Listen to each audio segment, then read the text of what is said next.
Kabini Alamusa tɛmɛlen kɛlɛjuguba bɛ Mali woromasiri tabaw ni rebelle murutilenw cɛ. Tezawatène dugu min yɛrɛ bɛ Mali woroduguyan fan fɛ n'a ni Kidali cɛ bɛ taa kilomɛtiri 200 bɔɲɔgɔnko la, wa dugu laban de don Mali ni Algérie ni ɲɔgɔn cɛ. Sibiridon woromasiri tabaw ka kunnafoni di soba DIRPA ale ye communiqué kɛ ni k'a yira k'a fɔ ko k'a daminɛ juma su ka dugu jɛ sibiri la ko ni rebelle murutilenw karila ɲɔgɔn na a dugu kofɔlen yɛrɛ la k'u to u ka patrouille la ko sabula yɔrɔ min don a falen don jatigɛwalikɛlaw la ani feresani juguw olu sugu bɛɛ lajɛlen bɛ kɛ a yɔrɔ kofɔlenw na. A communiqué kelen yɛrɛ kɔnɔ a yirala k'u ka kari ɲɔgɔnna in yɛrɛ sen fɛ k'u ye dankari rebelle murutilen maa 20 ni kɔ bɔɲɔgɔnko la ani k'u bolofɛn caman tiɲɛ n'u ye u ka kɛlɛkɛminɛw yɛrɛ ye. Mali sɔrɔdasiw fanfɛla la k'u ka maa 2 kɔni nin tola nin kɛlɛ in sen fɛ, maa 10 olu joginna, u bolofɛn damadɔ tiɲɛna. DIRPA y'a yira ko ni waati in kɔni na sa ko Tezawatène ko o kɔni bɛ u ka kɔlɔsi kɔnɔ. Sɔrɔdasiw ka communiqué nin yɛrɛ kɔfɛ maa murutilenw fɛnɛ y'u ka bataki bɔ min kɔnɔna na u y'a yira k'a fɔ k'u ma sɔn armée ka ni fɔtaw ma. U y'a yira k'a fɔ ko kɛlɛw kɔni ma ban k'u bɛ se ka waatinin bila ko nka hali bi ko kɛlɛw bɛ sen na. O siratigɛ la an ye kuma di Adama Diongo ma, sɛgɛsɛgɛlikɛla don lakana yɛrɛ bankun kan, Pays Dogon o sifinakaw fɛnɛ ka kulu ɲɛmaa don. A b'a ka yetaw fɔ ka sanga woromasiri tabaw ni rebelle murutilenw ka ni bataki bɔlen 2 ma.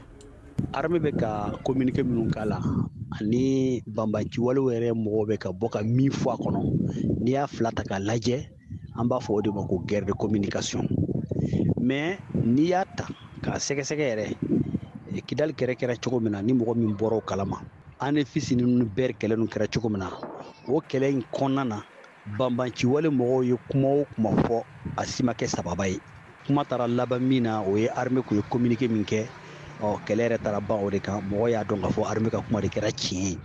Donc hali ni kɛlɛ min filɛ ka kɛ Tezawatène n'i ye ne ɲininka i bɛ se ka sɔn armée ka kuma ma ka tɛmɛ banbanciwale mɔgɔw ta kan parce que o kɛlen bɛ ka o y'an dege o de la quoi kɔrɔlen o bɛ kumaw fɔ ni ko nana ban i b'a ye k'a fɔ ko o ye min fɔ ye a ma kɛ o ye.